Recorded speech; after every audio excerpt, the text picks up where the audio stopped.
آرام شده. آره بابا 2 تا علی تبل بزرگ خریدم نگم برا. تبل خریدی؟ آره من یاماهای پارسال دارم. نه بابا.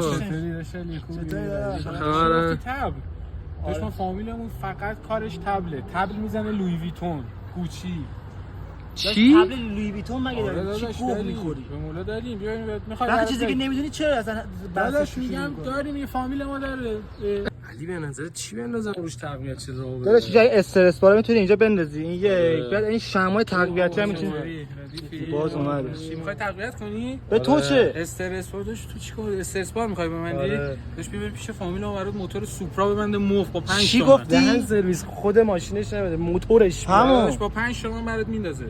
با جمع کنیم واسه فامیل تو از کوچونش بیاد. علی بازی اسپانیا رو دیدی یامال چیکار کرد؟ یامال گم خیلی بازی کرد. آره یامال داداش چی می‌خوای گوه بخوری؟ نمی‌خوای یه فامیلمون چیزی میدونه ازش؟ مردی که یامال رفیق شیش فامیل ما با جمع کن این فامیلش تو چی دست نداره ناموسا. می‌خوای زنگ بزنم بیاد؟ آره زنگ بزن بگو بیاد. فوتبال بچین باش. تو بشین باش قرار بذار.